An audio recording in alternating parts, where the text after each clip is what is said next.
वो मैं ये कह रहा था कि अगर आपने हमारा चैनल अभी तक सब्सक्राइब नहीं करा तो अब भी कर दो, नहीं तो बड़ा पछताओगे, बड़ा पछताओगे।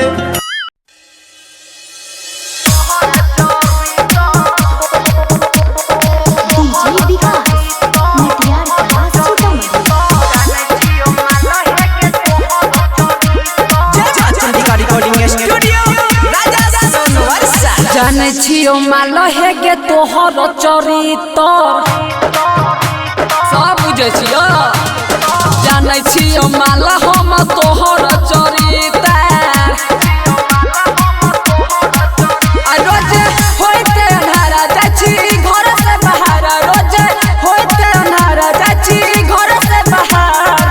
चले मेरा पता लगाई के तो जाने छियो माल हम तोहर चरित्र बुझली। जाने छियो माल हम तोहर चरित्र।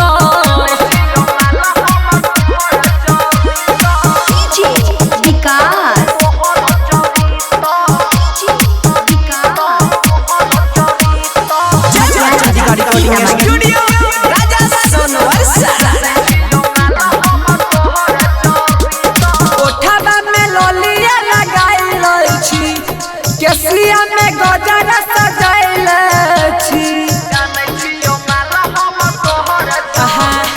ओठवा में ललिया लगाइल छी। केसिया में गजरा सजाइल छी, उड़े छिए न जना उड़ै छती तो जानै छियो माल हम तोहर चरित्र। जाने छियो माल हम तोहर चरित्र।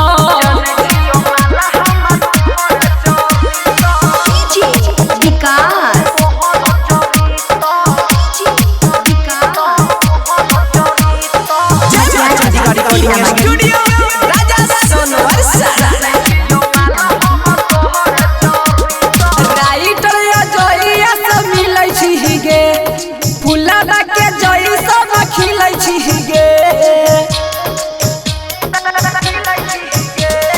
राम मिट्टी सारा से मिलै छी गे, फुलाबा के जई सब खिलै छी गे। छोड़ा सूरजवा के कहै छी तो जानै छियो छोड़ी हम तोहर चरित्र। जानै छियो माल